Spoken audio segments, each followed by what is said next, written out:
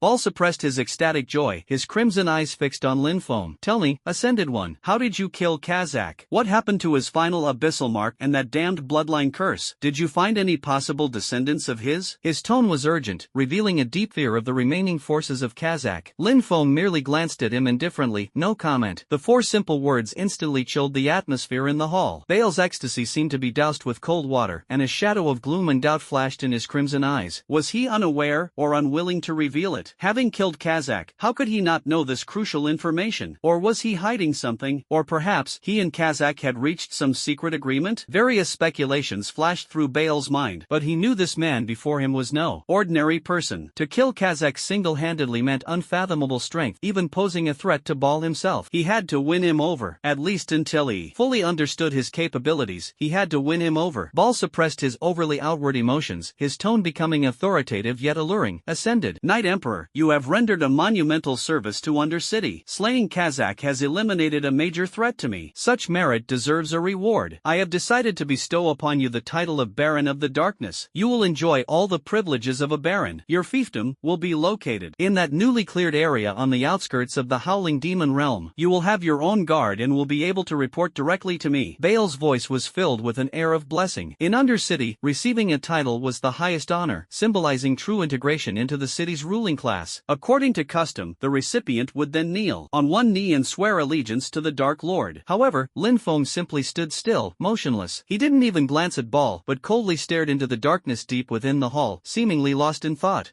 Bale's voice deepened. Baron Night King, what are you waiting for? Aren't you going to kneel down and accept my investiture? The air in the hall seemed to freeze. The demon guards standing on either side gripped their weapons tightly, an immense pressure surging towards Lin Feng like a tidal wave. The demon lord's majesty was not to be trifled with. Lin Feng finally turned his head slowly, his icy gaze meeting the blurry figure on the throne for the first time without reservation. There was no fear, no awe, only indifference. Lin Feng stared at Ball silently, as if examining an object, but more like assessing his opponent's strength. The special item in his backpack, Kazakh's Mark of Revenge, emitted an ominous glow, and Kazakh's soul seemed to whisper in his ear, bewitching his mind. Kill him. Open the instance. You can kill him. You will be the new king of Undercity. Time ticked by. The shadowy fluctuations around Ball intensified, his crimson eyes blazing with fury and killing intent. For so many years, since he became Lord of Undercity, no one had ever dared to defy him so blatantly. No one had ever so disregarded his authority. But in the end, he did not make a move. His intuition told him that if he acted rashly now, the consequences would be unpredictable.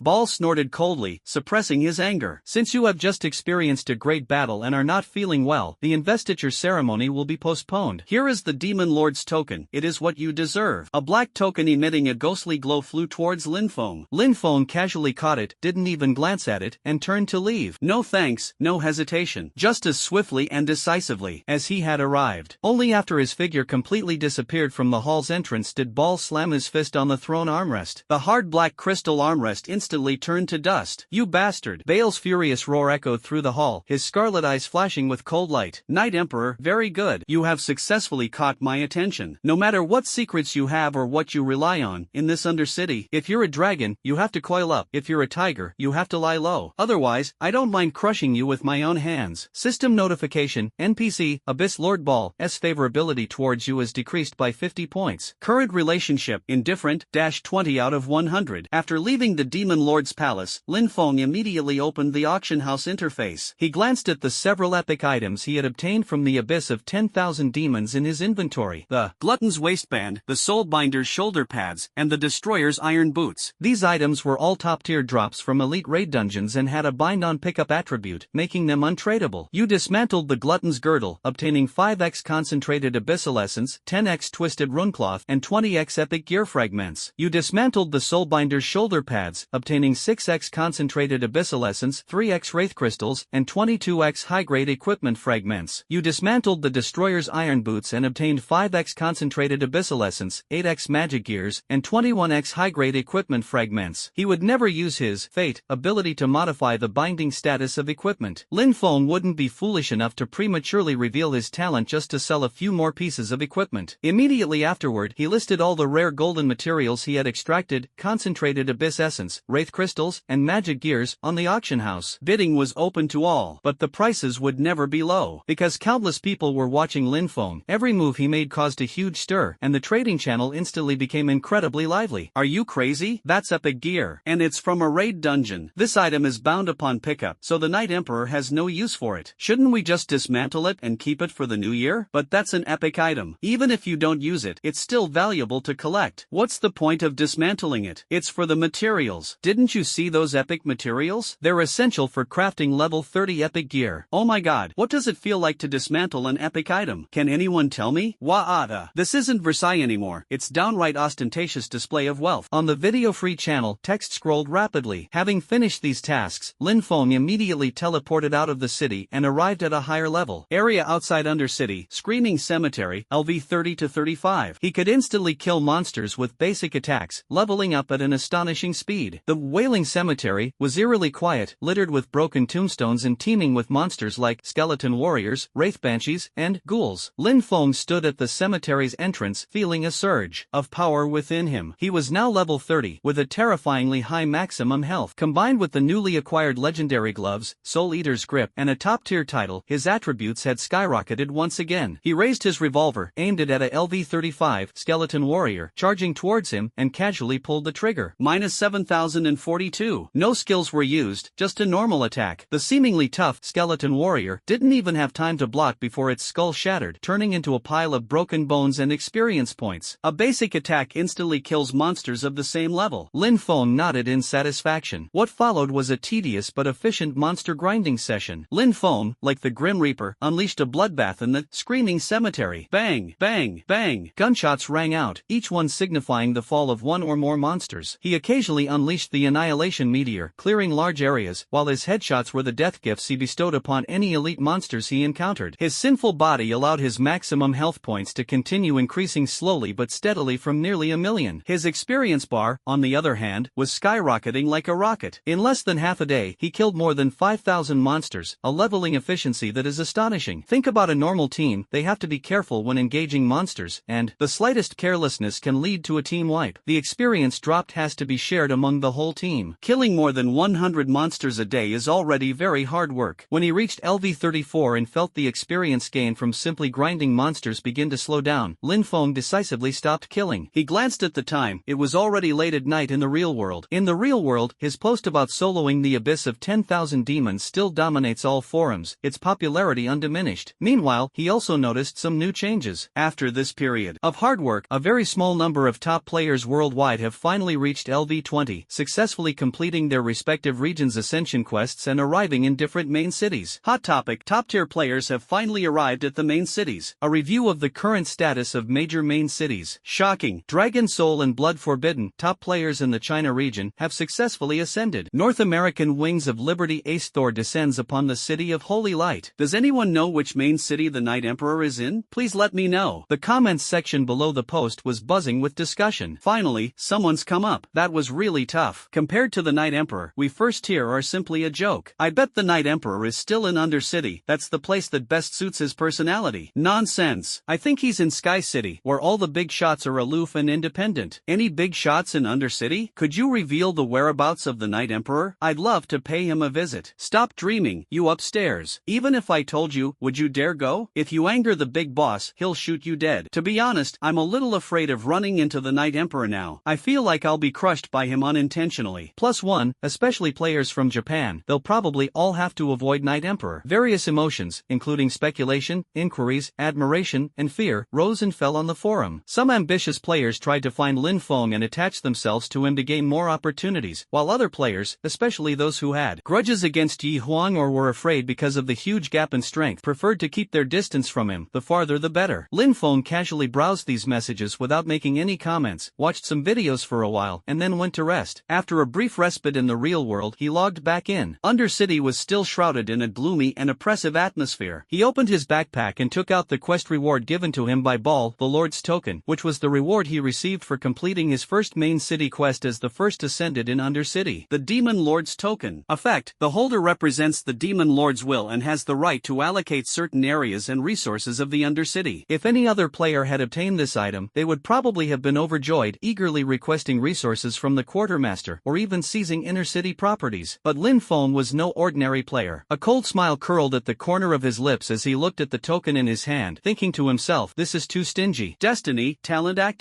The Demon Lord's Token. Effect: the holder represents the Demon Lord's will and has the right to allocate resources and control over all areas of Undercity. The shadow runes on the keepsake twisted slightly, flashing a stream of light that was almost imperceptible. That's more like it. Lin Feng nodded in satisfaction. He put away the token and walked straight to the quartermaster's office. At this moment, the new quartermaster of the quartermaster department, Minotaur Gru, was no longer the arrogant and domineering person he was when Lin Feng killed him. He was now handling affairs with trepidation, afraid of making any mistakes. Lin Feng's cold figure appeared at the door, and Gru trembled all over, dropping the ledger in his hand to the ground with a thud. He scrambled forward, and before Lin Feng could speak, he prostrated himself on the ground, his massive bull head pressed against the cold earth, his voice trembling with sobs and utter terror. My lord, I deserve to die. I was blind and failed to welcome you from afar. Please forgive me. Please spare my life. The quartermasters behind him were so frightened that they turned pale and knelt down in unison, not daring to make a sound. Why is this jinx here again? Lin Feng didn't bother to look at him again and said indifferently, give me a copy of everything on the allocation list. Immediately. A list generated by the system, densely filled with various top-tier rare materials, high-level potions, and special scrolls, instantly appeared in front of Gru. The list contains a vast quantity of rare resources, enough to empty most of the Undercity supply depot's inventory. Many of them are even strategic-level reserves. Gru glanced at the list, and cold sweat instantly soaked his back, his bull-like face turning deathly pale. If you don't give it to me, I'll die immediately. Give it to me? Die later. Fortunately, Lin Feng did not make things difficult for this small fry. He unfolded the Demon Lord's token, which clearly stated that the holder had the right to allocate resources and control over the entire Dark City. Gru breathed a sigh of relief, without hesitation, not daring to have even the slightest doubt. Yes,